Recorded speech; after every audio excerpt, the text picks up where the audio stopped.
नमस्ते। स्वागत है आपका शब्दों के सफर के नए एपिसोड में। तो शब्दों के सफर के नए एपिसोड में इस पर हम आपके सामने लेकर आए हैं एक डॉक्टर को। इनका नाम है डॉक्टर संजय। डॉक्टर संजय जो है ये काया आयुर्वेद से जुड़े हुए हैं। इनके काफी सारे ऑटिज्म को और लिवर डिसऑर्डर्स के पेशेंट्स को ट्रीट कर चुके हैं। डॉक्टर संजय को 15 से ऊपर साल का एक्सपीरियंस है ऐसे पेशेंट्स को ट्रीट करने के लिए, जहाँ पे ये ऑटिज्म के पेशेंट्स को, लिवर डिसऑर्डर्स के पेशेंट्स को जो है अपने आयुर्वेदिक ट्रीटमेंट के थ्रू ट्रीट करते हैं। आज का स्पेशल एपिसोड ऑटिज्म के उन बच्चों के लिए है या फिर ऑटिज्म के उन पेशेंट्स के लिए है जो थोड़ा सा डिफरेंटली परफॉर्म करते हैं, एंड साथ में उन पेरेंट्स के लिए भी है जिनके बच्चों को ऐसी कंडीशन फेस करनी पड़ती है। आज के एपिसोड में डॉक्टर संजय हमें बताएंगे कि कैसे हम ऑटिज्म के पेशेंट्स को ट्रीट कर सकते हैं आयुर्वेदिक की फॉर्म से, एंड साथ में जो है कितना जरूरी है एलोपैथिक और आयुर्वेदिक ट्रीटमेंट का मिक्सचर ऐसे बच्चों को ट्रीट करने के लिए। कौन से ऐसे अर्ली डिटेक्शन है जिसके थ्रू पता चल सकता है कि बच्चे को ऑटिज्म है। कौन सी ऐसी राइट एज होती है जब बच्चे को डॉक्टर के पास ले जाया जाए ताकि बच्चा ट्रीट हो सके और बेटर तरीके से। और अगर लेट भी डिटेक्ट होता है तो भी उन्हें क्या ट्रीटमेंट प्रोवाइड करना चाहिए। डाइट में क्या क्या चेंजेस करने चाहिए और साथ में हमारे लाइफस्टाइल में क्या क्या चेंजेस होने चाहिए ताकि ऑटिज्म के और पेशेंट हमारी सोसाइटी में ना बढ़े। एंड एज सोसाइटी हम लोगों की क्या क्या कंडीशंस रहनी चाहिए, क्या क्या हम लोगों की रिस्पॉन्सिबिलिटीज रहती हैं ऐसे बच्चों के साथ में, ये भी हमें डॉक्टर संजय बताना चाहेंगे। एंड साथ में डॉक्टर संजय का एक बहुत ही स्पेशल इनिशिएटिव है जहां से 12 साल की लड़कियों को जो है फ्री ट्रीटमेंट प्रोवाइड करते हैं जो कि ऑटिज्म से जूझ रही है। तो कोई भी ऐसी गर्ल चाइल्ड हो जहाँ पे जो 2 से 12 साल के बीच में हो, जिसे ऑटिज्म जैसी बीमारी हो और उसके पेरेंट्स के पास इतना ज्यादा पैसा ना हो कि वो फिर ट्रीट करवा पाए, तो वो डॉक्टर संजय को कांटेक्ट कर सकते हैं। डॉक्टर संजय की कांटेक्ट लिस्ट मैं आपको कैप्शन में दे दूंगी। तो आइए बात करते हैं डॉक्टर संजय से, उनकी जर्नी के बारे में, साथ में ऑटिज्म के पेशेंट बच्चों और सोसाइटी के लिए जो भी उनकी गाइडलाइंस रहती है उसके बारे में। सर, एंड फर्स्ट या नमस्ते। मोस्ट वेलकम टू शब्द का सफर and thank you for joining me here for the podcast. Uh, आप लोगों को भी बहुत बहुत धन्यवाद। आप लोगों की वजह से जितने भी आपके व्यूअर्स हैं, हाँ जी। आपका जो शब्दों का सफर प्रोग्राम है काफी फेमस है। मैंने देखा है आपकी ऑडियंस को मेरी तरफ से दिल की गहराइयों से गुड इवनिंग। जी, बहुत बहुत गुड इवनिंग जी। Sir. Good evening sir. For let's start the podcast. Yes yes. Okay sir. तो डॉक्टर संजय सर, आपको 15 साल का एक्सपीरियंस रह चुका है आयुर्वेदा में, एंड साथ में आप जो इंटीग्रेटिव मेडिसिन में भी काम कर चुके हैं काफी ज्यादा समय से। तो बहुत सारी फैमिलीज राइट। भी हैं जो आप पे ट्रस्ट करती हैं इस रिस्पेक्ट में। तो आप अपनी जर्नी के बारे में सबसे पहले कुछ बता सकते हैं कि आपने किडनी डिसऑर्डर्स पे, ऑटिज्म स्पेक्ट्रम की कंडीशंस और क्रॉनिक लिवर जैसी डिजीजेस पे कैसे स्पेशलाइज किया। तो आपकी पर्सनल जर्नी क्या रही। देखिए, पर्सनल जर्नी तो फिर ऐसे बहुत लंबी स्टोरी है।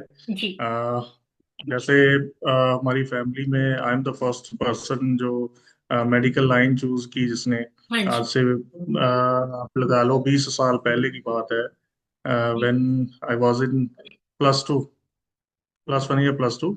देन इवन टेंथ में आज भी मैं अपने प्रिंसिपल का बहुत शुक्रगुजार हूँ। टेंथ में जो जी। मैट्रिक के मेरे प्रिंसिपल थे, उन्होंने मुझे मोटिवेट किया था। अदरवाइज आज आपके साथ ना बैठा होता मैं, किसी शॉप पे होता मैं। हाँ जी। तो उन्होंने मुझे मोटिवेट किया कि you have to choose one another line, different line. जी। सो दैट्स व्हाई मैंने मेडिकल लाइन जो है चूज की। जी। और धीरे धीरे मेरा इंटरेस्ट जब बनता गया, मुझे जब सीट मिल गई जी। बीएमएस की, आयुर्वेद आचार्य की, हाँ जी। तो जब मैं वहां पे गया और वहां पे मैंने देखा आयुर्वेदा को, जो बेस था वो बहुत जी। वास्ट बेस है जी। आयुर्वेदा का। और जो क्रॉनिक केसेस जो हैं वो जी। मैंने ट्रीट होते हुए देखे। तो उससे फिर मेरा धीरे धीरे ये जो बढ़ता जी। गया इंटरेस्ट। इंटरेस्ट फील्ड में फिर जी। धीरे धीरे क्या हुआ, हाँ 2011 12 में मैंने जब अपनी प्रैक्टिस शुरू की किसी समय, तो उस समय फिर धीरे धीरे क्या हुआ कि लिवर एंड किडनी के मैंने देखा अपने आस पड़ोस में बहुत ज्यादा हाँ जी। केसेस थे। जी। फिर धीरे धीरे मैंने उसी में ही काम करना स्टार्ट किया, और भगवान की दया से आज liver, kidney, skin problem and diabetes and this hypertension, and जी। इवन बच्चों का आजकल जो ऑटिज्म का बहुत प्रॉब्लम देखने हाँ को जी। मिल रहा है, जी। खास करके 2020 के बाद। तो उसमें फिर काफी मैंने और मेरी टीम ने बहुत मेहनत की है हाँ जी। और उस पर लगे हुए हैं। जी। जी। एंड वो मतलब बहुत सारे मतलब हमने सुना भी है कि आपने ऑटिज्म के पेशेंट्स को, लिवर डिसऑर्डर्स के पेशेंट्स को जो है, काफी सारे पेशेंट्स को ट्रीट किया है। तो आपका उसकी तरफ रुझान कैसे गया? मतलब बहुत सारे लोग हैं जो ट्रीट तो करते हैं बट वो डिसेबिलिटी को नहीं देखते हैं उस तरीके से। तो आपने डिसेबिलिटी की तरफ आपका रुझान कैसे बढ़ा?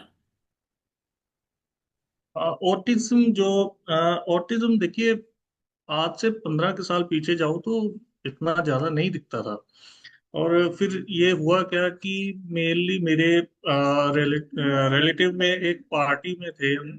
तो वहां पे उनका बच्चा मैंने नोटिस किया फर्स्ट टाइम, जो कि बच्चा अपनी उम्र के हिसाब से मुझे मतलब थोड़ा नॉर्मल नहीं लग रहा था। आई हाँ जी। कांटेक्ट कम दे रहा था या रिस्पॉन्स कम दे रहा था, जी। इंटरेस्ट कम शो कर रहा था, सोशल नहीं हो रहा था। तो देन उनको मैंने सजेस्ट किया था साइकोथेरेपी के लिए।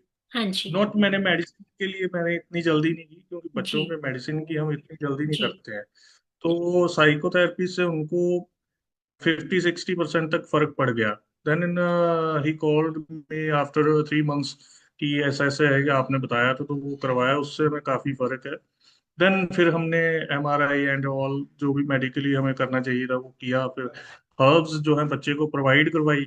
और रिमार्केबल रिजल्ट जब मैंने देखे उस बच्चे में, जिस बच्चे को आप वंदना जी यकीन नहीं जी। करेंगी, जी। जब शिरोधारा हम करवाते थे 4% हमें चाहिए होते थे हाँ उसको जी। कंट्रोल करने के लिए, जी। बच्चे को इतना हाइपर हो जाता था वो। हाँ जी। तो जब वो बच्चा आफ्टर 20 सिटिंग्स जब मैंने देखा जी। वो काम हो गया है, तो देन फिर हमने इसका एक कंबाइन किया कि थेरेपीज के साथ साथ हर्ब्स भी बहुत मायने रखती हैं।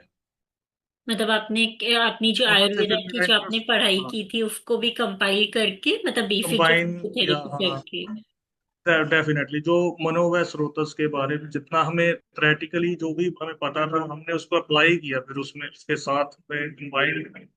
ये भी एक ऐसा हाँ जी। मतलब एक। उसको एक प्रैक्टिकल यस, एप्लीकेशन आपने करके देखा एंड उसके बाद आपको एक अच्छे रिजल्ट्स देखने को मिले उस बच्चे पे।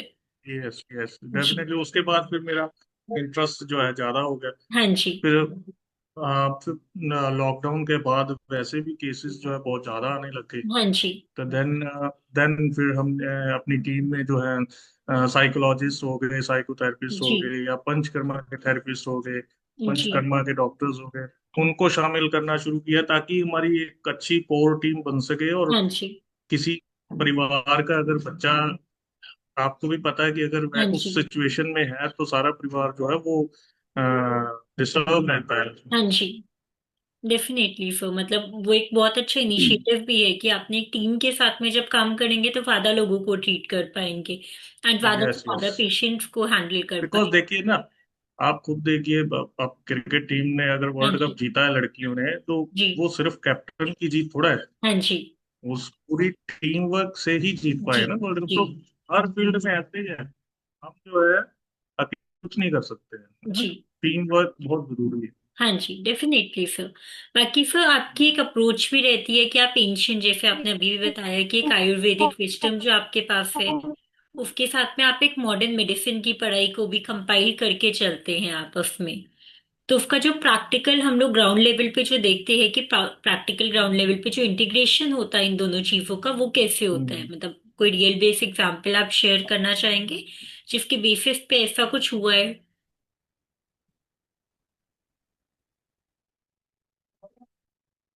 देखिए, अगर हम बात करें ऑटिज्म की, तो उसमें जैसे पेरेंट्स हमारे पास, देखिए हमें आज भी अफसोस होता है, कुछ फैमिलीज हाँ जी। हमको एज अ सेकंड ऑप्शन ही मानती है, ठीक है। जी। तो वो फर्स्टली एलोपैथी को अप्रोच करते हैं, लेकिन देखिए एलोपैथी के हम अगेंस्ट नहीं है। हाँ जी। एलोपैथी भी एक जी। वरदान है ना। तो एलोपैथी में जो ABA या फिर ये ऑक्यूपेशनल थेरेपी हो गया, साउंड हीलिंग हो गया, हाँ या जी। फिर स्पीच थेरेपीज हो गया। जी। आप देखिए, अगर ऑक्यूपेशनल थेरेपी आप अपने बच्चे को करवा रहे हो ना, तो वहां पे भी उसको एक फोकस की जरूरत चाहिए होगी, हाँ क्योंकि जी। टीचर अगर कुछ उसको बोल रहा है, कमांड जी। दे रहा है, तो कमांड तो उसका माइंड ही हाँ लेगा। जी। तो हमने वहां पे कंबाइन किया हर्ब्स, हाँ जी। जो ब्रेन को नरिश करे। हाँ ठीक जी। है। स्पीच थेरेपी में जैसे कोई बच्चा स्पीच डिले का केस आता है, तो वजह जैसी ऐसी हर्ब्स होती हैं जी। जो वोकल कॉर्ड पे काम करती हैं। तो उसकी स्पीच में देखिए, स्पीच थेरेपी भी काम जी। करेगी और हमारी मेडिसिन भी काम करती जी। है। जी। तो दोनों मतलब चीजें दोनों जब मिल कंबाइन जाती हैं तो काम बच्चे में करती है, जल्दी आती है। कि जो भी आपका हाँ, मतलब जो डेफिनेटली। भी आपने और प्रॉब्लम हम ये नहीं कहते हैं कि एलोपैथी बुरी है। जी। देखिए, अकेले मैं कहूँ कि आयुर्वेद से भी आप एक ऑटिस्टिक बच्चे को बाहर निकाल लोगे, वो भी झूठ है। हाँ जी। ठीक है। तो दोनों पैथीज अगर मिलके काम करेंगी जी। और पेरेंट्स साथ देंगे, तो डेफिनेटली हर बच्चा इसमें से निकल सकता है। हाँ जी, डेफिनेटली। फिर मतलब वो कंबाइंड अप्रोच जो है वो लेके चलनी पड़ेगी, जैसे डॉक्टर्स और पेरेंट्स को बिल्कुल, साथ में मिलके काम करना पड़ेगा, वैसे ही दोनों मेडिसिन की फील्ड को भी साथ में ही काम करना पड़ेगा। बिल्कुल, बिल्कुल, हाँ, बिल्कुल। जी। बाकी फिर जो जैसे आपने अभी बताया कि ऑटिज्म स्पेक्ट्रम डिसऑर्डर के बारे में बताया, तो उसको अगर हम क्लिनिकली कैसे डिफाइन किया जाता है कि इस बच्चे को ऑटिज्म है, या मतलब ये बच्चा जो है नॉर्मल परफॉर्म नहीं कर रहा, तो उसे ऑटिज्म ही है, वो कैसे पता चलता है? और पेरेंट्स के ऐसे कौन से अर्ली साइंस है जो पेरेंट्स देख सकते हैं अपने बच्चे में, कि उन्हें पता चल जाए कि मेरे बच्चे को ऑटिज्म है, या उसे अलर्ट हो जाए अगर लगता है कि ऐसी कोई सिचुएशन आ सकती है तो? हाँ, सबसे सबसे इम्पोर्टेंट क्वेश्चन आपने ही पूछा है, क्योंकि बहुत से पेरेंट्स या फिर ग्रैंड पेरेंट्स जी। ये एक्सेप्ट ही नहीं करते कि हमारा बच्चा ऑटिस्टिक है। हाँ जी। अगर उनको कोई साइकोलॉजिस्ट या डॉक्टर बोल भी देगा ना, तो वो थोड़ा नाराज हो जाते हैं कि नहीं नहीं, ऐसा कैसे हो सकता है, इसका जी। पापा भी तो लेट ही बोला था या इसकी मम्मी भी लेट ही बोलना स्टार्ट किया हाँ था। जी। ऐसा नहीं होता है। 1.5 से 2.5 साल के बीच, ये इंपॉर्टेंट चीजें मैं बता रहा हूँ आपकी, अगर ऑडियंस सुन रही हो, 1.5 से 2.5 साल का बच्चा अगर है और बच्चा रिस्पॉन्स नहीं कर रहा है, अपने नेम पर आई कांटेक्ट नहीं बना रहा है अपने पेरेंट्स से, हाँ या जी। अपनी उम्र के बच्चों से वो सोशल नहीं हो रहा है, हैंड फ्लैपिंग ज्यादा है, टो हाँ जी। वॉकिंग है, या छोटी छोटी बात पे एग्रेशन बहुत ज्यादा दिखा रहा है उम्र के हिसाब जी। से, तो ये कुछ अर्ली साइंस होते हैं जहाँ पे असेसमेंट करवानी बहुत जरूरी है। और जी। जितनी छोटी उम्र में बच्चा हमारे पास आएगा, उतनी ही जल्दी हम उसको एक नॉर्मल लाइफ दे सकते हैं। और जितना हाँ लेट जी। आएगा, कई हमारे पास आते हैं 14 साल, 16 साल, तो उनमें चांसेस बहुत कम होते हैं। तो हाँ जी। उसमें चाहे आप होम्योपैथी, आयुर्वेद, एलोपैथी सभी को मिला लो, तब भी इसको नॉर्मल नहीं किया जा सकता, टू बी फ्रैंक। जी। उसको मैनेज किया जा सकता है, हाँ जी। नॉर्मल नहीं किया जा जी। सकता। मतलब यस। अगर बच्चा अगर छोटी कंडीशन में आते, जैसे आपने बताया कि अगर वो 1.5 2 साल में ही अगर डिटेक्ट हो जाता है कि इस बच्चे को ऑटिज्म है, तो क्या वो 100% क्योर हो सकता है, या उसके भी कुछ चांसेस है कि वो एक नॉर्मल स्टेज तक ही पहुंच पाएगा? देखिए, 1.5 से 2.5 साल जो मैंने बोला है, आपकी इस प्रोग्राम के माध्यम से बोलना चाहूंगा, उसमें 100% श्योरिटी है। हाँ जी। बट हाँ, कुछ केसेस, रेयर केसेस होते हाँ हैं, जी। अगर एमआरआई, ब्रेन की एमआरआई में कुछ प्रॉब्लम है, तो वो जी। फिर अगर भगवान की तरफ से ही ब्रेन में कोई प्रॉब्लम दी गई है, तो उसमें भी ज्यादा चांस जो है कम हो जाते हैं फिर। जी। अदरवाइज 1.5 से 2.5 साल, 3 साल का बच्चा हमारे पास आ रहा है, तो उसमें 100% है कि वो हाँ जी। एक नॉर्मल लाइफ जी सकता है। जी। बहुत से बच्चे जी। ऐसे, बहुत से बच्चे, बहुत सी फैमिलीज हमारे साथ ऐसी जुड़ी हैं जिनके आज बच्चे जो हैं वो जी। बिल्कुल नॉर्मल कॉलेजेस में हैं, कोई जॉब्स में हैं, जी। और नॉर्मल लाइफ जी रहे हैं, जिनको कभी बचपन में सभी कहते थे कि शायद हाँ ये जी। कुछ नहीं कर पाएगा आगे जाकर ना, तो ऐसा कुछ नहीं होता है। जी। डेफिनेटली। टाइम बहुत इंपॉर्टेंट है, कोई भी ट्रीटमेंट है, टाइम इंपॉर्टेंस रखता है। जी। जी, और वो इनिशियल स्टेज पे भी जैसे आपने बताया, तो बच्चा काफी यंग होता है, उसमें जो भी आप प्रोग्रेस डालना चाहेंगे कि अपने अकॉर्डिंग ट्रीट करना चाहेंगे, उसे कर सकते हैं। बिल्कुल जी, जी। डेफिनेटली। Definitely sir. बाकी फिर डायग्नोसिस की स्टेज पे भी आपने बहुत सारी फैमिलीज को देखा होगा जिनके बच्चों को ऑटिज्म है, एंड आपने ये भी देखा होगा कि फैमिलीज भी स्ट्रगल करती हैं इसमें, क्योंकि बच्चा परफॉर्म नहीं कर पा रहा हम्म, है, तो ऑब्वियसली वो फैमिलीज को बिल्कुल। भी इफेक्ट होता है। तो उसके अकॉर्डिंग आप क्या बताना चाहेंगे कि डायग्नोसिस के स्टेज में मतलब फैमिलीज किस फेज से गुजरती है? क्योंकि आई थिंक लोगों को ये पता होना जरूरी है, ताकि क्योंकि वो बच्चों को हम्म। मिसट्रीट भी करते हैं कि अलग तरीके से बिहेव कर रहा है, तो सोसाइटी के तौर पे हम लोग को पता होना जरूरी है कि फैमिलीज किस स्टेज पे गुजरती हैं, और अर्ली इंटरवेंशन कितना ज्यादा जरूरी है, ताकि चेंज हो सके ये सारी चीज। ऐसा सोसाइटी क्या जरूरत है? देखिए, ये भी बड़ा इम्पोर्टेंट क्वेश्चन है। जिन परिवारों में अगर कोई प्रॉब्लम ऐसी बच्चा फेस कर रहा है, पहली बात तो देखिए, ऑटिस्टिक चाइल्ड जो है ना, उसको एज अ पेशेंट नहीं देखना चाहिए, जो मेरा हाँ मानना है। जी। जी। They are special child, they are special child. है जी। ना? जैसे हमारे पीएम साहब हैं, वो भी दिव्यांग की कैटेगरी में आते हैं। ये एक हाँ जी। स्पेशल चाइल्ड होते हैं, जो अपने आप को, आप कुछ भी नहीं करोगे ना तब भी वो अपनी लाइफ को मैनेज कर लेंगे हाँ बड़े जी। होकर। जी। लेकिन अगर अर्ली इंटरवेंशन, कोई पेरेंट्स जागरूक हैं और एक्सेप्टेंस है उनमें, और वो डिस्कस करते हैं हमारे जैसे पर्सन से आकर, जी। तो डेफिनेटली दोनों टीम वर्क मिलकर जब काम करती है, जो गाइडलाइंस हम देते हैं, जो डाइट हम बताते हाँ हैं, जी। वो फॉलो करते हैं, तो बच्चे की लाइफ जो है बिल्कुल ठीक हो जाती है आगे जाकर। जी। और अर्ली इंटरवेंशन बहुत जरूरी है, क्योंकि देखिए, दुनिया में सबसे अच्छा हीलर हाँ बच्चे के जी। लिए, और प्राइमरी हीलर हाँ जो है जी। वो उसके माँ और बाप, हाँ जी। जी। वही उसको ठीक कर सकते हैं। जी। क्योंकि फर्स्ट जो है ना, जैसे जी। फर्स्ट हीलर जो है वो पेरेंट्स है। हाँ जी। हमारी लाइन तो जो है वो सेकेंडरी है। जी। तो वही मतलब फर्स्ट स्टेप पे वो जी। फिर डिटेक्ट करके एंड देन वो उनको अच्छा ट्रीटमेंट दिला सकते हैं एंड साथ में उनकी केयर भी कर सकते हैं। हम्म, जी सर। बिल्कुल। बाकी सर आयुर्वेदा के अकॉर्डिंग जो है हम न्यूरो डेवलपमेंट कंडीशन की बात करते हैं, जैसे ऑटिज्म भी हम लोग बोलते हैं कि एक न्यूरो डेवलपमेंटल कंडीशन है। तो उसको कैसे देखा जाता हम्म। है आयुर्वेदा की टर्म में? और जो मॉडर्न मेडिकल की जो अंडरस्टैंडिंग है उससे कितना फंडामेंटल डिफरेंट व्यू रखती है, कि दोनों की व्यू पॉइंट्स कितने अलग है ऑटिज्म को देखने के लिए?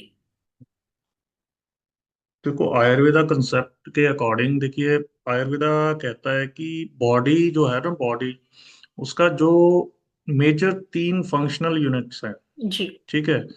जैसे वात वात दोष, पित्त दोष, कफ दोष। हाँ ठीक जी। है? इस तीन जो मैंने दोषास के नाम लिए, इसी में आपका ना सारा बॉडी का एनाटॉमिकली, फिजियोलॉजिकली सारा कुछ आ जाता है।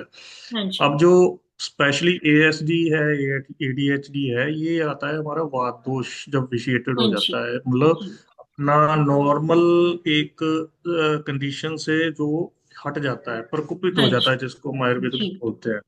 क्योंकि वात दोष को रिलेट किया जाता है एलोपैथी में नर्वस सिस्टम से। हाँ जी। तो जब जब बच्चे की डाइट में अगर आप ऐसा कुछ दे रहे हैं, जैसे कि हैवी डाइट है उसकी, कोई हाँ अगर जी। मैदे वाली डाइट है, या उसको डाइजेस्ट नहीं हो रही है वो चीज, तो उसमें चांसेस होते हैं कि उसका वात दोष बिगड़ेगा।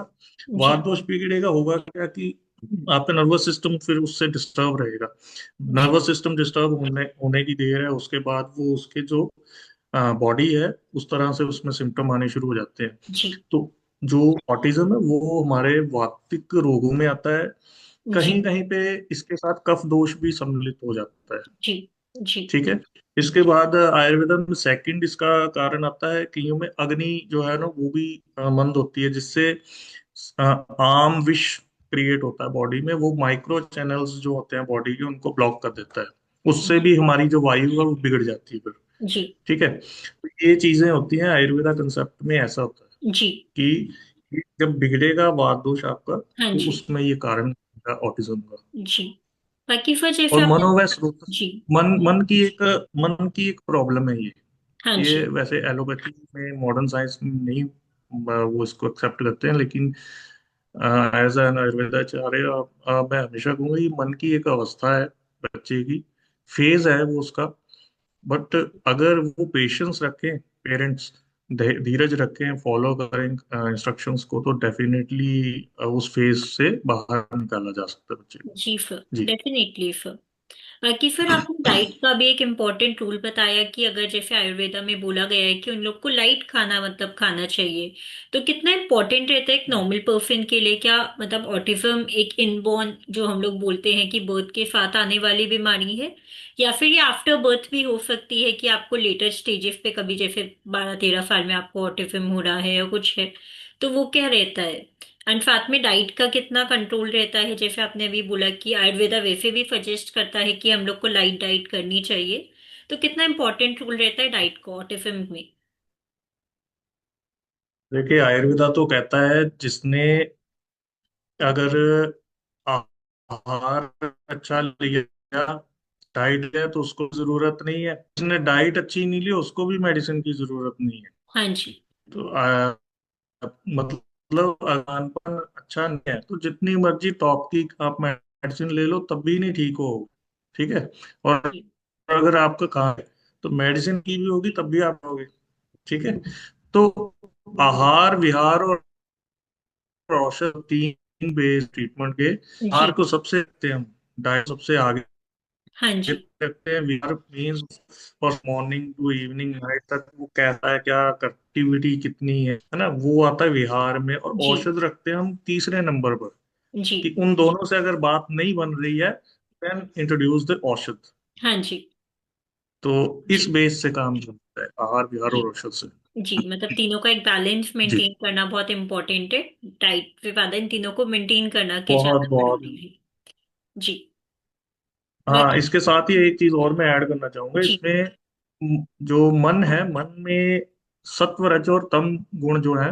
हाँ जी। तो जब आयुर्वेदा में जैसे हमारे पास एक केस आया, जी उसमें पहले हम देखते हैं बच्चे की प्रकृति कैसी है। जैसे आपने पूछा ना बाय बर्थ जी। होता है या कैसे होता जी। है, तो उसमें हम प्रकृति देखते हैं बच्चे हाँ की जी। Body type. जी इज इट वातिक प्रकृति, पैक्टिक है या कफज है, या तीनों मिक्स है या दो मिक्स है, जी। कैसी उसकी बॉडी टाइप है। देन हम देखते हैं विकृति, हाँ कि जी। उसमें वात बिगड़ रहा है, पित्त बिगड़ रहा है, कफ बिगड़ रहा है, कौन सा दोष जो है प्रधान है। हाँ ठीक है, जी। ये होगा। उसकी बॉडी टाइप देख ली, फिर विकृति देख ली, हाँ जी। फिर उसकी देखी जाती है अग्नि, हाँ डाइजेस्टिव जी। फायर। जी बिकॉज डाइजेस्टिव फायर बहुत इंपॉर्टेंस रखती है इसमें। जी। अगर देखिए आपकी डाइजेस्टिव फायर बिल्कुल लाइट है, मंद है, तो आपको ना तो खाना पीना पचेगा ना ही मेडिसिन पचेगी। हाँ तो जी। जो पचेगा नहीं वो असर भी नहीं करेगा, हाँ है ना। जी। सिंपल जी सी बात। डेफिनेटली तो सर। इस तरह से फिर स्टेप्स होते हैं ट्रीटमेंट। जी।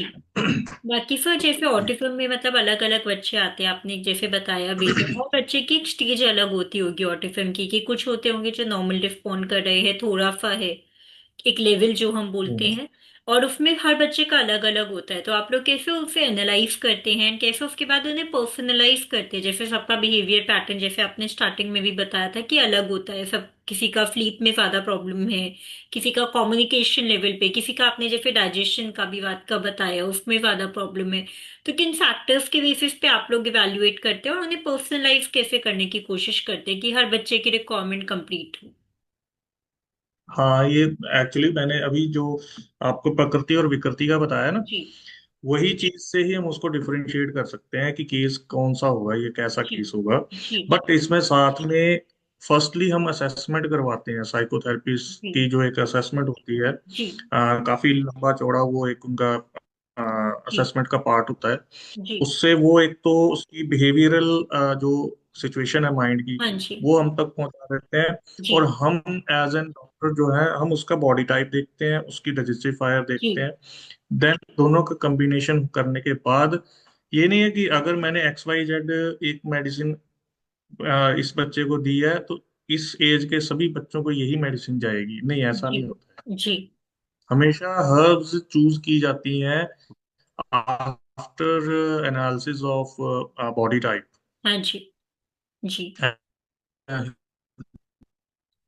करता है कि जी। कौन उसमें अच्छा काम करेगी। जी मतलब बॉडी टाइप को देख के मतलब आप लोग जो है हर्ब वगैरह चूज जी। करते हैं, उसके बाद उन्हें ट्रीट करते हैं? हाँ, चूज, या डेफिनेटली। हाँ जी सर। बाकी सर जैसे करा क्योर में जो है आप जब बाकी सारे बच्चों से मिलते हैं, तो वहाँ पे आप किस तरीके की इम्प्रूवमेंट देखते हैं बच्चों में? जैसे स्पीच में हो गया, टेंशन में हो गया, सेंसरी कामिंग में हो गया, डाइजेशन हो गया, बिहेवियर हो गया। मतलब आप लोगों ने तो क्योंकि उस पे काम किया है बच्चे पे भी मेडिसिन के थ्रू, एलोपैथी और आपने आयुर्वेदा की भी बात की, दोनों का कॉम्बिनेशन लेके आपने बच्चे पे काम किया है। तो आपको किस तरीके के चेंजेस या रिजल्ट बच्चों में देखने को मिले जो कि ट्रीट हुए हैं या फिर हार्डवेयर से? हाँ, देखिए, सभी केस जो हैं वो ठीक होने लायक भी नहीं होते हैं। देखिए, हम भी डॉक्टर्स हैं। हाँ जी। हमारे हाथ, हमारी भी बंदिशें हैं। सभी केस ठीक होने वाले नहीं होते हैं, क्योंकि जी। मेरी हमेशा आदत रही है कि किसी भी प्लेटफॉर्म पे मुझे किसी ने कुछ पूछा है तो मैं सीधा अपने दिल से बोलता हाँ जी। हूँ, दिमाग लगाने की जरूरत नहीं पड़ती। जी। जी। जो सच्चाई है वही बताऊंगा। जी। सारे केस ठीक नहीं होते हैं, सीधी बात। हाँ ठीक है। जी। एज बहुत मैटर करती है। तीसरी चीज पेशेंट के जो, सॉरी, बच्चे के जो पेरेंट्स हैं, उनका हमारे ऊपर विश्वास होना बहुत जरूरी है। हाँ क्योंकि जी। देखिए, आप किसी फ्लाइट में बैठते हैं तो आप एक विश्वास से बैठते हैं ना कि पायलट हमें पहुंचा देगा, जी। है ना। जी। तो उसी तरह अगर आपके बच्चे को किसी डॉक्टर ने, साइकोलॉजिस्ट ने डायग्नोस कर दिया है, एडीएचडी है या ये स्पीच डिले है या हाँ फिर जी। एएसडी है, तो उसे मान लीजिए जी। और एक टीम की तरह काम करना शुरू करें, है जी। ना। ये मत सोचिए कि समय के, हाँ, नो डाउट समय काफी लग सकता है इसमें। जी। ये कुछ दिनों में ठीक होने वाली चीज नहीं है, कुछ महीनों में ठीक होने वाली चीज नहीं है। ये हो सकता है कि 1 साल मिनिमम, देखिए मैं हाँ हर जी। पेरेंट्स को बोलता हूँ, 1 साल हमें दीजिए, 1 साल हम पे विश्वास करिए, जैसे हमारी टीम बता रही है वैसा चलिए। जी। 1 साल बाद आप रिजल्ट को देखेंगे, ठीक है। जी। जी। बाकी आपने जो कारा आयुर्वेद के बारे में पूछा, उसमें जी। बताता हूँ। हमारे पास हर तरह के केस आते हैं। जी। कुछ में जैसे मैं इम्प्रूवमेंट देखता हूँ, नींद की कमी होती है ऐसे बच्चों में। हाँ जी। मतलब पेरेंट्स आजकल वैसे भी हस्बैंड वाइफ दोनों वर्किंग होने की वजह से जी। उनकी नींद इस ऐसे बच्चे की वजह से पूरी नहीं होती। उनकी यही शिकायत रहती है कि डॉक्टर साहब कुछ भी करो, इसको पहले ना सुला दो हाँ जी। ताकि हम सो सकें, जी। क्योंकि उन्होंने जॉब पे जाना होता है सुबह। जी। जी। तो फिर उसमें होता है क्या है कि फिर मेरा मानना होता है कि बच्चे को फिर या तो हमारे पास ले आओ, हाँ जी। ताकि आप भी आओ साथ में, थोड़े दिन हम सिखा सके कि कैसे शांत किया जाता है बच्चे को, है ना। जी। क्योंकि ऐसे तो नहीं कुछ भी हो सकता जी। है। जी। तो उसमें फिर पंचकर्मा की कुछ थेरेपीज की जाती हैं, नस्यम कर्म किया जाता है, शिरोधारा की जाती है, अभ्यंग किया जाता है। बहुत हाँ अच्छी जी। थेरेपीज होती हैं ये। इससे मैंने रिमार्केबल रिजल्ट देखे हैं। जिन बच्चों में नींद का पैटर्न खराब था या रात को नींद टूट जाती थी बार बार, तो उसमें बहुत अच्छे रिजल्ट है। नींद अच्छी हुई है जी। बच्चों की, जी। हाइपर एक्टिविटी कम होते हुए हाँ देखी है जी। मैंने। जी। स्पीच वाले केसेस थोड़े सा टाइम लेते हैं, मेहनत लेते हैं, जी। क्योंकि स्पीच जो है ना, जी। आप किसी के ब्रेन में वर्ड्स तो डाल रहे हो, बट उनको उसने यूज करना है कि हाँ नहीं जी। करना, वो उसका ब्रेन ही है, जी। वही डिसाइड जी। करेगा ना। जी। ना मर्जी हम किसी को बोलते रहे A for Apple, A for Apple, जब तक वो उसको यूटिलाइज नहीं ना करेगा उस मैटर हाँ को, जी। तब तक नहीं बोलेगा वो, जी। उसको थोड़ा समय लग जाता है। जी। कि हाइपर एक्टिविटी हो गया, सेंसरी इश्यूज हो गए, ये जी। छोटी मोटी जो चीजें हैं ये जल्दी हो जाती हाँ हैं, जी। और हो रही है हमारे सेंटर हो रही है, ऐसी हाँ कोई जी। बात नहीं है। जी। अभी मैं जस्ट अभी भी मैंने निकलना है, जी। क्योंकि ये पॉडकास्ट के बाद मेरी फ्लाइट है, तो मैंने निकलना है। हाँ जी। ओपीडी है, उसमें भी स्पेशली ऐसे ही परिवार जो हैं, they are waiting for me. जी। एंड बाय गॉड ग्रेस, भगवान का शुक्र करता हूँ कि मेरे हाथों में ऐसी एक शफा दी हुई है कि जी। किसी के काम आ पा रहा हूँ मैं। जी। डेफिनेटली, फिर जी मतलब डॉक्टर होना तो वैसे भी मतलब एक अच्छा काम है। एंड साथ में मतलब आप इतने सारे पेशेंट्स को ट्रीट करते हैं, स्पेशली उन पेशेंट्स को ट्रीट करते हैं जिनको मतलब एक तरीके से, जैसे पहले के तौर पे तो सोसाइटी भी एक्सेप्ट नहीं करती थी, धीरे धीरे करके अब सोसाइटी में चेंज आने लगा है कि वो ऑटिज्म वाले बच्चों को भी एक नॉर्मल जी बच्चे की तरह ट्रीट करते हैं। जी। जी जी, बिल्कुल। जी। और बाकी फिर जैसे आपने अभी भी बताया, तो ऑटिज्म की हीलिंग जर्नी में जैसे पेरेंट्स का रोल भी बहुत इम्पोर्टेंट होता है, जैसे भी आपने बताया कि दोनों पेरेंट्स आज के टाइम पे वर्किंग होते हैं नॉर्मली। तो उसमें पेरेंट्स का रोल कितना इम्पोर्टेंट हम्म। आपको लगता है कि पेरेंट्स को वर्किंग होने के तौर पे, अगर कोई वर्किंग भी है तब भी, अगर कोई एक पेरेंट वर्किंग नहीं भी है तब भी उन्हें कौन सी ऐसी चीजें करनी चाहिए जो डेली डिसिप्लिन में ऐसे बच्चों के ला सके, क्योंकि काफी सारे ऐसे बच्चे होते हैं जो ट्रीटमेंट भी अफोर्ड नहीं कर पाते हैं। तो उनके लिए क्या सलाह देंगे आप? ट्रीटमेंट ऑफ फॉरवर्ड का आंसर मैं पहले देना, जी। क्योंकि जब से मैं मेडिकल लाइन में आया हूँ, और भगवान की दया से ना मेरा फर्स्ट चाइल्ड जो है डॉटर हुई, जी। तो तब से लेकर मैंने वैसे भी सोच रखा था कि कुछ अलग जरूर करूंगा मैं मेडिकल लाइन में। तो आपके माध्यम से आज दोबारा मैं वही बात रिपीट करूंगा। जब से मैंने प्रैक्टिस शुरू की है, तब से मेरा एक रूल रहा है, 0 से लेकर 12 ईयर तक की जितनी भी फीमेल चाइल्ड हैं, हाँ चिल्ड्रन हैं, जी। जी। उनके लिए, चाहे फैमिली अमीर है, गरीब है, मिडिल क्लास है, कैसी भी है, जी। कोई मैं फीस नहीं लेता हूँ। जी। They are free to consult me any time. जी। ये गर्ल चाइल्ड, जिनके भी गर्ल चाइल्ड है, जी। और बहुत से ऐसे परिवार हैं जहाँ की बच्चियां जो हैं जो पेरेंट्स मेरे तक आए, उन बच्चियों को मैंने ट्रीट किया, तो वो मुझे एक खुद की आत्मिक शांति मिलती है हाँ उससे। जी। जी। बाकी तो देखो, काफी अच्छा करने वाला इनिशिएटिव तो लिया भगवान है। आपने। हम, हाँ, जी। वो हाँ आज तक मेरा है और रहेगा जब तक है। जी। बाकी इसमें पेरेंट्स का जो आपने बोला है कि पेरेंट्स का, देखिए, हम कहते हैं कि 70% हमारी टीम का जो है जोर लगेगा, 30% उनके एफर्ट्स भी चाहिए होते हैं। ऐसा जी। नहीं है कि आपने हमारे से कंसल्ट कर लिया, हमने कुछ आपको बता दिया, कुछ खिलाने को दे दिया, जी।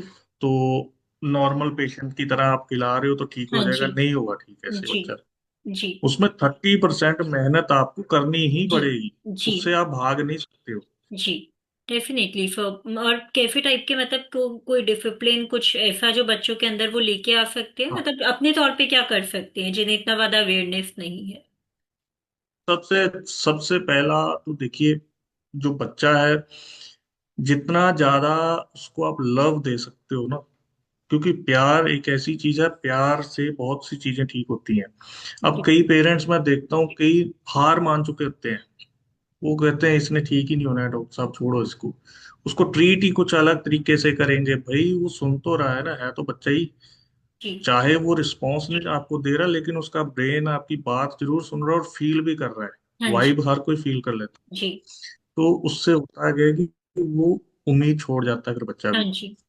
क्योंकि पेरेंट्स हमारे पास आते हैं, कई हार मान चुके होते हैं। जी। फिर हम उनको यही चाहते हैं कि बच्चे के साथ साथ ना आपकी खुद की असेसमेंट होनी भी जरूरी है साथ में। आप हमारे साइकोथेरेपिस्ट के सेशन आप भी लो, जी। ताकि आपको वो बता सके how can you treat your children. मतलब सुबह कैसे उठाना, ये भी एक कला है। जी। आजकल तो बहुत सी रील्स आप भी देखते होंगे कि हाँ बच्चों जी। को कैसे उठाना चाहिए। जी। धीरे धीरे लोगों में अब अवेयरनेस आ गया है। नहीं तो बच्चों को उठाना, फिर खिलाना, फिर उनको संस्कार देने, जी। उनको सोशलाइज कैसे करना है, वो तो जी। देखो आपको ही करना पड़ेगा, जी। है ना। तो जी। पेरेंट्स से मेरा यही चीज रहेगी हमेशा, कि जी। सोशलाइज करिए बच्चे को, ज्यादा से ज्यादा एक्सप्लोर करिए उसको। जी। और सबसे बड़ी बात, घर से जब आप उस बच्चे के साथ निकल रहे हो, तो कान बंद कर लीजिए। हाँ जी। आपका अड़ोसी पड़ोसी रिश्तेदार क्या बोल रहा है, कि कहाँ लेके जा रहा है इसको, ये जी। धंधा कर देगा, वो ये कर देगा, तेरी बेइज्जती जी। होगी, जी। तो वो बिल्कुल नहीं है। हाँ कि जी। हम तो वो। ऐसी चीजें जी। देख रहे हैं, ऐसी होती हैं। माएँ बताती हैं मुझे कि मेरी, मतलब पड़ोसन है या मेरा कोई रिश्तेदार है, वो जी। कहता है कि कहाँ बच्चों को तू मेडिसिन खिला, करते ही है, तोड़ फोड़ करते ही जी। है जी। है ना। तो जो तो पेरेंट्स, जो मदर्स इस बात को समझ जाती हैं कि नहीं, ये ठीक बताया उन्होंने कि हाँ मेरे को जी। ऐसे ही करना पड़ेगा, तो जी। उनमें मैंने रिजल्ट देखे हैं। क्योंकि जब बच्चा एक्सप्लोर करेगा, बाहर जी। देखेगा कि मेरी उम्र का बच्चा ये चीज ऐसे कर रहा है, मैं कर नहीं पा रहा हूँ, हाँ देन जी। वो एफर्ट करने शुरू कर देगा। जी। वो भी एक डेफिनेटली। ट्रीटमेंट का ही पार्ट है। जी। तो बाकी फिर। पेरेंट्स से मेरी यही रहेगी रिक्वेस्ट, जी। हाँ, यही रिक्वेस्ट रहेगी कि पेशेंस जरूर रखिए। रिजल्ट 100% होते हैं, लेकिन पेशेंस बहुत जरूरी है। जी। पेशेंस रखेंगे और उसका बायोडाटा कलेक्ट करके हमें बताते जी। रहेंगे कि आज आपने क्या की, कितनी करवाई, कुछ छोटी छोटी विनिंग सेलिब्रेट। मान लीजिए आपने, आप हमारे पास आए, हम कहते हैं कि फादर को बोलते हैं कि एक वाइट पेपर पे ये लिख दो कि हाँ आपका जी। बच्चा क्या क्या नहीं कर पा रहा है। हाँ जी। तो जैसे जैसे उस क्रॉस से ऐसे टिक आएगी, तो टिक को, हर टिक को आप सेलिब्रेट करना शुरू कर दीजिए जी। बच्चे के साथ, कि जी। वाह आज तो तुमने, मतलब ये वर्ड हाँ बोल जी। दिया, आज तुमने ये सेंटेंस बोल दिया। उससे क्या है कि उससे एनकरेज होगा कॉन्फिडेंस बच्चा। आएगा बच्चे में। तो पेरेंट्स को तो मैं हमेशा यही कहता हूँ, आज भी यही जी। कह रहा हूँ कि लव योर चाइल्ड। हाँ जी। डेफिनेटली। फिर मतलब जब वो कॉन्फिडेंस देंगे बच्चे को तो बच्चे पे भी कॉन्फिडेंस आएगा कि वो परफॉर्म कर पाए और अच्छा परफॉर्म कर पाए। हाँ, जी। डेफिनेटली। जी। देखिए, प्रेज किसको अच्छी नहीं लगती है। आपको भी अच्छी लगती है, मुझे भी अच्छी लगती है, हाँ कोई जी। प्रेज करता है तो हमें क्या होता है कि कॉन्फिडेंस बढ़ जाता है हमें, जी। और दिल करता है कि और अच्छा किया जा हाँ सकता है जी। ना। जी। डेफिनेटली। जी। बाकी फिर जो डाइट में जैसे आपने बताया था स्टार्टिंग में कि डाइटरी चेंजेस भी बहुत ज्यादा इंपॉर्टेंट है, तो आपके अकॉर्डिंग डाइट में ऐसे कौन से तीन प्रिंसिपल्स हो गए या कौन सी ऐसी तीन चीजें हो गई जो वो इंक्लूड कर सकते हैं अपनी डाइट में, ताकि उनका एक तरीके से मेटाबॉलिज्म अच्छा रहे, या फिर आपने जैसे बताया कि उनका डाइजेशन अच्छा रहे। हम्म। तो डाइट में देखिए, सिंपली मैं बोलूंगा, लघु आहार होना चाहिए, सुपाच्य आहार होना चाहिए, light and easy digestible food होना चाहिए बच्चे का, ग्लूटेन फ्री होना चाहिए। जी। ठीक है। और अगर किसी बच्चे को किसी चीज से कोई इंटॉलरेंस है तो उसका, अगर आपको पता है तो उस चीज को मत दीजिए। जी। बच्चा चाहे जितनी मर्जी जिद करे, उसे जी। आप मोल्ड करने की कोशिश करिए। जी।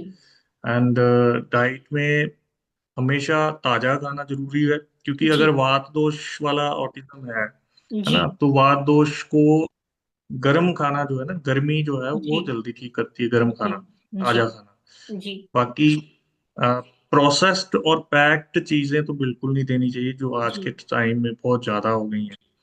तीसरा, जितना हो सके उसके सामने आप स्क्रीन टाइम अपना जीरो करने की कोशिश करिए, तभी वो स्क्रीन टाइम उसका जीरो हो सकता है। जी। अगर आप उसको बोलते रहेंगे तब तो नहीं होगा, आपको जी। खुद भी करना पड़ेगा।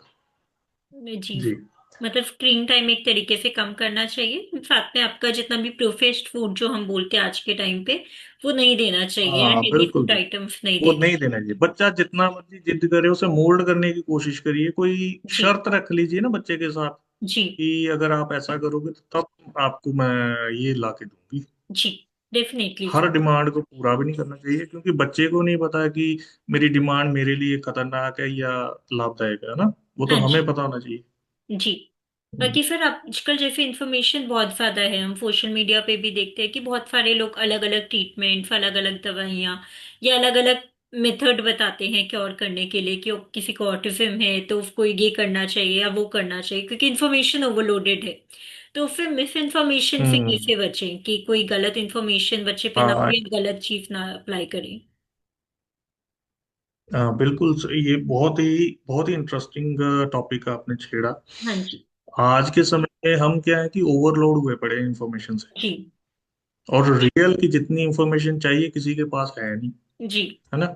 इससे मेरे को ना एक केस याद आ गया, मैं आपको केस सुनाता हूँ। जी। था तो वो एडल्ट पेशेंट था, ऑटिज्म का नहीं था। जी। तो वो आया मेरे पास, कहता कि उसने घर में ही सारा गूगल कर लिया हुआ था अपनी प्रॉब्लम को। जी। तो वो ऐसा लग रहा था कि मेरे पास ट्रीटमेंट लेने नहीं आया, मेरे को चेक करने आया है हाँ जी।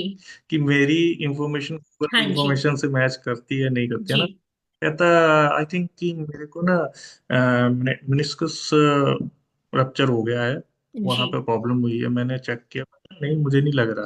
हाँ कहता जी। नहीं नहीं, आई थिंक कि कुछ। मैं कहा ठीक है, फिर आपकी सेटिस्फेक्शन के लिए आप एमआरआई करवा लो, हाँ उसमें जी। क्लियर हो जाएगा। जी। एमआरआई करके उसने आया मेरे पास, कहता नहीं सर आप ठीक थे, बट उसको ये चीज का नहीं है। कहता मेरे 5,000 वेस्ट हो गए। अच्छा। उसको ये खुशी नहीं हो रही कि तेरा वो रप्चर नहीं हुआ हाँ है, जी। मतलब तेरे को वो प्रॉब्लम नहीं, बट उसको ये है कि मैं गलत कैसे हो गया। जी। तो ओवरलोडेड इंफॉर्मेशन भी बहुत खतरनाक जी। होती है। तो जी। मेरी गुजारिश हमेशा यही रहती है, जी। जिसका जो काम है, जिस फील्ड का जो इंसान है, जी। आप उस फील्ड के अगर नहीं हो तो जी। बजाय कि बिना बात का पतंगड़ बना रहे, कि वो जो बता रहा है उस चीज को आप सुनिए, समझिए और जी। करिए। जी। क्योंकि हर फील्ड की नॉलेज उसी इंसान को हो सकती है ना जो इस फील्ड का है। हाँ अब जी। आप जिस फील्ड के हो, आपका काम मैं नहीं कर सकता, जी। जी। मेरा काम आप नहीं कर सकते, जी। हर एक का अपना अपना है। हाँ जी। Definitely sir. बाकी सर मतलब जैसे आजकल हम्म। जितने भी आपके एक्सपीरियंस के अकॉर्डिंग जो फैमिलीज के लिए ऑटिज्म का आजकल मतलब आज के टाइम पे क्या फ्यूचर है, जैसे बहुत सारा हम सोचते हैं कि टेक्नोलॉजी में एडवांसमेंट आ गया है, दवाइयों में एडवांसमेंट आ गया है, ट्रीटमेंट्स भी एडवांस होते जा रहे हैं। तो आगे क्या ऑटिज्म के पेशेंट्स आपको लगता है कि कम होंगे कंपेरेटिवली, या फिर जो हम लोगों का जैसे खाने का तरीका है, या फिर आपका अलग अलग सोशल लिविंग जो हम कहते हैं उसके स्टाइल पे वो बढ़ेंगे? जहां तक मेरा एक्सपीरियंस बोलता है कि बढ़ेंगे जी। केसेस। जी। बिकॉज हो क्या रहा है, न्यूक्लियर फैमिलीज होने की वजह से बच्चे पे ध्यान नहीं दे रहे हैं, जी। मदर और फादर दोनों बाहर रह रहे हैं, है ना। जी। ग्रैंड पेरेंट्स के साथ बच्चों का बचपन नहीं बीत रहा है। जी। आप खुद सोचिए, अगर आपको भी अपना बचपन याद हो तो दादी नानी के पास हाँ हम जी। जाते थे, जी। वो स्टोरीज सुनाती थी, वो स्टोरीज क्या है कि हमारी कल्टीवेशन माइंड की, जी। ठीक है, उससे हमें अच्छे विचार आते थे। हाँ आज जी। क्या हो रहा है, हमें कोई, आज के बच्चों को देखो तो स्टोरी सुना ही नहीं रहा कोई। पहली बात तो उसको दादी नानी के पास जाने का समय ही नहीं जी। है ना, और ना ही मदर टाइम दे रही है पूरा, ना ही फादर टाइम दे रहे हैं। जी। तो दैट्स द मेजर रीजन कि आने वाले टाइम में अगर ऐसा ही रहा ह्यूमन बीइंग तो हाँ जी। केसेस बढ़ेंगे, मेरे जी। हिसाब से बढ़ेंगे, क्योंकि जी। टेक्नोलॉजी ने इतना ओवरलैप कर लिया हुआ है इंसान को जी। कि कोई काम, मतलब स्क्रीन देखे बगैर जी। आप कर ही नहीं रहे हो, जी। है ना। तो जी। बच्चों में स्क्रीन टाइम बहुत ज्यादा बढ़ गया हुआ है। स्क्रीन जी। टाइम बढ़ने की वजह से, न्यूक्लियर फैमिली की वजह से, ध्यान ना दे पाने की वजह से। जैसे आप बता रहे थे कि अपने एक्सपीरियंस के अकॉर्डिंग जितने भी आपके सामने इसके बारे में बता रहे थे कि आजकल जो लाइफस्टाइल में जितने भी चेंजेस आए हैं उसके अकॉर्डिंग आपको लगता है कि ऑटिज्म के केसेस और ज्यादा बढ़ेंगे। बढ़ेंगे। जी। राइट। तो उसके लिए मतलब हम लोग को क्या करना चाहिए ऐसा वर्किंग मतलब जो भी जितने भी वर्किंग पेरेंट्स हो गए आज के टाइम पे की दोनों वर्किंग है वो ऐसे क्या स्टेप्स ले सकते हैं क्योंकि बैक टू द रूट्स जाके हम लोग पहले की तरह तो आई डोंट थिंक कि इतना इजीली हो पाएगा कि दोबारा से सेटलमेंट का हम्म। एक तरीके से जो फॉर्मेट चेंज हुआ है ओवर द ईयर्स वो वापस वही हो जाए जो पहले था। बट क्या स्टेप्स ले सकते हैं ताकि बिल्कुल। बच्चों को इससे बचा जा सके और साथ में जो है ऑटिज्म के केसेस हम लोग कम कर सके। हम्म। तो ऐसे केसेस में देखिए, जैसे ज्यादातर 10 में से 8 केसेस अगर आ रहे हैं तो पेरेंट्स जो वर्किंग होते हैं वो, उनका यही क्वेश्चन होता है फिर, डॉक्टर साहब हम जी। करें क्या। हाँ जी। जॉब तो छोड़ नहीं सकते, हाँ डेफिनेटली नहीं छोड़नी चाहिए, जॉब छोड़ भी नहीं सकते, है ना। जी। उसमें करना क्या है कि देखिए, मैं फिर ये कहता हूँ कि जब भी आपको छुट्टी हो, जी। कोशिश करिए उस दिन सिर्फ और सिर्फ उस बच्चे को ही समय दिया जाए। जी। ठीक है, उसके साथ ही टाइम बिताया जाए, जी। उसको बाहर ले जाइए आप, है ना? जी। और ज्यादा नहीं कर सकते हैं तो देखिए, एक विंटर वेकेशन और समर वेकेशन तो होती है हाँ जी। है ना। तो जी। बजाय, या तो देखिए हमारे किसी सेंटर पे आकर आप स्टे करिए हफ्ता, 10 दिन, 15 दिन, जी। ताकि आप भी ट्रेंड हो जाएं कि कैसे जी। टैकल किया जा सकता है। या अगर वहां नहीं आना चाहते हैं तो ग्रैंड पेरेंट्स के साथ समय जरूर बिताने दीजिए उस जी। बच्चे को, क्योंकि वही प्राइमरी हीलर्स हैं जो उस बच्चे के माइंड को नरिश कर सकते हैं अपनी बातों से, प्यार जी। से। ठीक है, क्योंकि जो तो वर्किंग पर्सन है, वर्किंग पर्सन को सिर्फ अपने वर्क जितना ही माइंड चलता है उसका। हाँ जी। तो जी। ग्रैंड पेरेंट्स के साथ जिस जिस केस के बच्चे को हमने ये सलाह दी है और वो हमारी सलाह माने हैं, जब वो वापिस आए हैं वहां से तो उन्होंने बोला है कि आपने बिल्कुल ठीक बोला था। हाँ जी। इवन कि मैं आपको बताता हूँ, एक फादर ऐसे भी थे, उन्होंने हमें बोला था कि मैं सोच रहा हूँ कि मैं ना दोबारा से अपने गांव में ही शिफ्ट हो जाऊं। जी। मैं कहा देखिए, उसके लिए मैं आपको एडवाइस नहीं कर रहा हूँ, हाँ जी। क्योंकि आपकी अपनी life है, आपकी अपने उस हिसाब से आपने सेटल किया हुआ सब कुछ। तो मेरे कहने पे अपना जॉब छोड़ देना या काम चेंज कर लेना, हाँ बदल जी। देना या चले जाना, वो आप पे है। जी। हाँ, लेकिन बच्चा अगर अपने ग्रैंड पेरेंट्स के साथ समय बिता रहा है तो डेफिनेटली मैं कहता हूँ कि डॉक्टर की भी जरूरत नहीं है और साइकोलॉजिस्ट की भी जरूरत नहीं है। जी। हाँ, बशर्ते उसका एनाटॉमिकली कोई प्रॉब्लम ना हो ब्रेन, जी। बाकी तो फिजियोलॉजिकली तो ठीक हो जाती है। जी मतलब आपका कहने का मतलब एक तरीके से ये है कि आजकल बच्चों में एक तरीके से लव की प्यार की कंडीशनिंग की जो जरूरत होती है वो थोड़ी कम हो गई जरूरत है है, वो पेरेंट्स कम प्रोवाइड कर पा कम रहे हुई है, हैं। जी। डेफिनेटली कम हुई है, बिल्कुल कम हुई है। जी। और कई बार देखिए हमें गुस्सा भी आ जाता है ऐसे पेरेंट्स पे। जी। कई पेरेंट्स ये सोच लेते हैं कि हम दोनों वर्किंग हैं, हम इतना पैसा भी तो कमा रहे हैं, हम पैसा दे रहे हैं, तो बच्चा क्यों नहीं ठीक कर रहे हैं। जी। उनको हम सीधा ये बोलते हैं, भाई देखिए, वो है बच्चा 3 साल का, हम हैं जी। 35-40 साल की, जी। उसका माइंड है 3 साल वाला। तो 3 साल वाला माइंड बना के उसके साथ ट्रीट करोगे तब ठीक होगा वो। हाँ जी। अगर आप 35-40 वाला एक्सपीरियंस लेके उसके साथ उसके ऊपर चढ़ोगे बच्चे पर, वो ठीक नहीं हो पाएगा। हाँ उसकी जी। हाइपर एक्टिविटी बढ़ेगी बढ़ेगी। जी। बहुत से हमारे जो फीडबैक देते हैं, या पेरेंट्स दोबारा जो हमारे साथ जुड़े हुए हैं अपना फीडबैक देते हैं, तो फिर कई मदर्स होती हैं, वो कहते हैं कि इनके पापा आते हैं रात को, वो गुस्सा करते हैं, तेरे से जी। बच्चा नहीं संभाला जा रहा, ये है वो है। तो ये चीजें तो देखिए आप लोगों को मैनेज करनी पड़ेंगी। अगर नहीं हो रही हैं तो हमारी सलाह यही रहती है, साल में 2 बार जब भी वेकेशंस होते हैं, तो 10 से 15 दिन जो है हमारे किसी सेंटर पे हमारी टीम के साथ रहिए, जी। फिर रिजल्ट देखिए। जी। जी। बाकी फिर मतलब आपने जैसे बहुत सारे ट्रीटमेंट्स का भी आपने बता दिया कि आप जो है फिर जुड़ सकते हैं साथ में आयुर के, और फिर जुड़ सकते हैं बाकी जितने भी ट्रीटमेंट्स के लिए। इनफैक्ट आप जो है गर्ल चाइल्ड के लिए भी, जो 12 साल तक की जितनी भी लड़की है उसके लिए फ्री ट्रीटमेंट भी देते हैं। एंड फोर्सेस से जुड़ के हाँ। वो अलग अलग जो है ट्रीटमेंट्स को एक्सप्लोर कर सकते हैं। तो ये तो एक मेडिकल तौर हाँ, पर इस साथ में चीज इस आगे चीज को आप वंदना जी, जी। आप ये जो गर्ल गर्ल चाइल्ड का जो टॉपिक था, गर्ल चाइल्ड का, इसके लिए तो वंदना जी आपसे रिक्वेस्ट है, हाँ इसको जी। जितना आप बता सकते हो, जी। जहां तक बता सकते हो जरूर बताइए। जी। Because I have a I have a made a mission in my mind. जी। जब वो पूरा हो जाएगा तो अगर भगवान ने चाहा तो आपसे फिर मुलाकात होगी, जी। तो हम बताएंगे कि डेफिनेटली। पूरा हुआ नहीं जी। जी सर। किया। जी डेफिनेटली सर। जी। बाकी सर एक लास्ट मैसेज जितनी भी सोसाइटी के लिए आप देना चाहेंगे कि मतलब क्या चीज ऐसा सोसाइटी हम लोग कर सकते हैं ताकि इन बच्चों को अलग तरीके का डिफरेंशियल फील ना हो, एंड वो भी हम लोग के साथ में ही एक तरीके से देख फील करे। हाँ, देखिए, सारी सोसाइटी को मेरी तरफ से मैसेज तो यही है, जितना आप प्यार दे सकते हो जी। बच्चों को दीजिए। क्योंकि देखिए, बचपन निकल जाएगा, समय को आप रोक नहीं सकते हो। आप हमारे पास आओ ना आओ बच्चे को लेकर, अगर कुछ नहीं कर सकते हो तो प्यार जरूर करो उस बच्चे को, उसकी उस मनोदशा को समझने की कोशिश करो। बिकॉज देखिए, धरती पे जिसने जन्म ले लिया है ना, वो अपना सर्वाइवल कर लेता है, हाँ जी। कैसे भी करे वो। जी। लेकिन जो कठिनाइयां वो फेस कर रहे हो, उन कठिनाइयों को समझो और जितना हो सकता है उनको प्रैक्टिकली दूर करो। हाँ जी। इमोशनली कभी नहीं दूर करने की कोशिश करनी, क्योंकि इमोशनली जब आप दूर करने की कोशिश करोगे फ्रस्ट्रेट हो जाओगे। जी।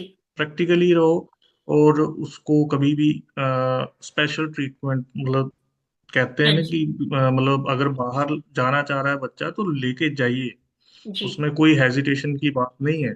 जी। आप लेके जाइए, उसका बचपन जो है उसको जीने दीजिए, है ना, अच्छे से। जी। और बाकी ग्रैंड पेरेंट्स के साथ जरूर कनेक्शन बना के रखिए बच्चों का।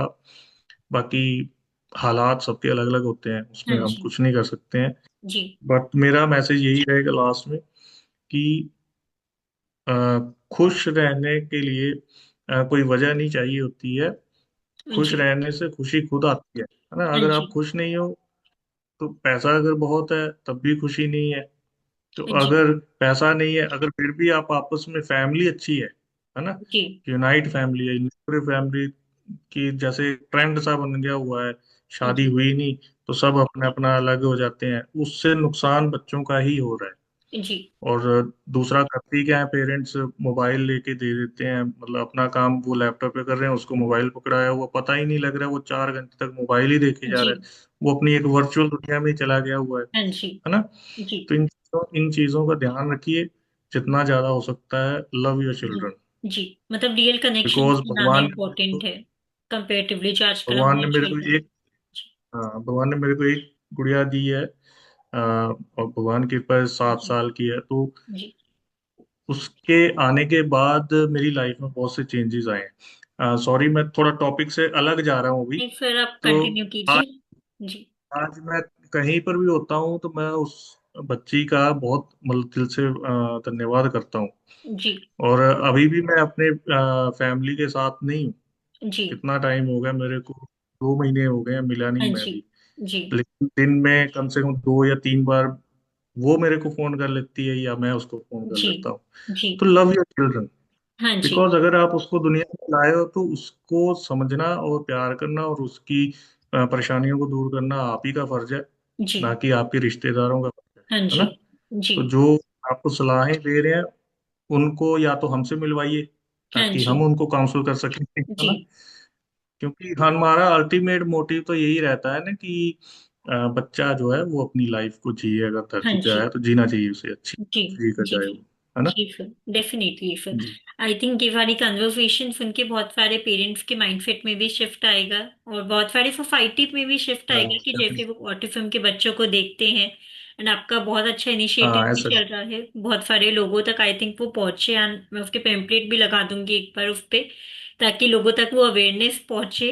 और आप तक और ज्यादा लोग पहुंच सके, आपकी सर्विसेज पे भी एक तरीके से काया एयरकेयर पे भी लोग पहुंच सके, एंड ज्यादा से ज्यादा लोगों को हेल्प हो सके, ऑटिज्म के बच्चों को या लिवर डिसऑर्डर्स के जितने भी पेशेंट्स हैं उनको ज्यादा से ज्यादा हेल्प मिल सके। And thank you so much for joining the podcast, and it was an immense pleasure to host you here. Thank you Vandana ji, and your show is rocking, and thank you so much again. Thank you so आपने मेरे को एक platform दिया कि अपनी दिल की बात मैं रख सकूं, thank you and so thank you so much. Thank you so much for have a nice day. और ऐसे ही नए एपिसोड्स को देखने के लिए शब्दों के सफर को लाइक, शेयर और सब्सक्राइब करना मत भूलिएगा। धन्यवाद।